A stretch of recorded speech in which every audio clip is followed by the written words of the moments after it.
Абай оқулары 2026. Ұлы ақын Абай Құнанбайұлының шығармаларын насихаттау барысында номері 31-ші Бөбекжай балабақшасының тәрбиешілері мен тәрбиеленушілерінің челленджін қабыл алыңыздар.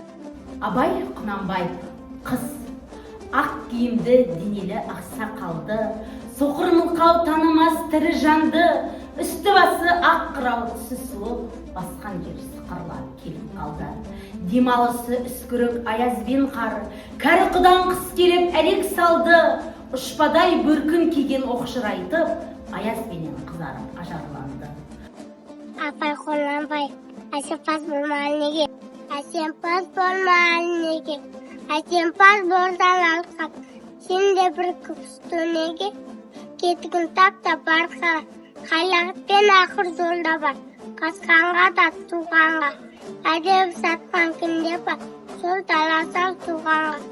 Атыңғы еке соңғысыз, өте қазақ, алтын артымыз, бара еліп қазаққа.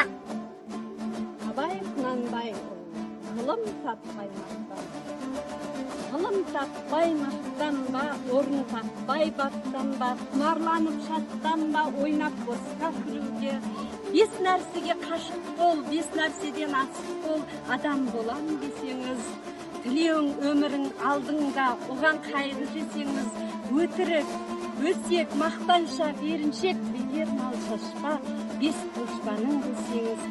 Абай Құнанбаев, әсембас болма әрнеге, әсембас болма әрнеге, өнерпаз болсаң артқауан, сен де бар күпісті неге, кетігін таптап барқалан, қайратпен оқу жолдалар, қашқанға қуғанға, әділет жаппа кімде бар, сол жарада туғанға, бастап қойып көсіңізсіз, біте қалса қазаққа, алтын жалын артымыз, бара едім қай жаққа. Абай Құнанбай, өлең сөздің патшасы, сөз сарасы. Өлең сөздің патшасы, сөз сарасы, қиыннан қиыстырар ер данасы, тілге жеңіл, жүрекке жылы тиіп, теп-тегіс жұмыр келсін айналасы. Бөтен сөзбен былғанса сөз арасы, ол ақынның білімсіз бейшарасы, айтушы мен тыңдаушы көбі надан, бұл жұрттың сөз танымас бір парасы. Өлеңге әркімнің ақ бар таласы, сонда да олардың бар таңдамасы, іші алтын, сырты күміс, сөз жақсысын қазақтың келістірер қай баласы.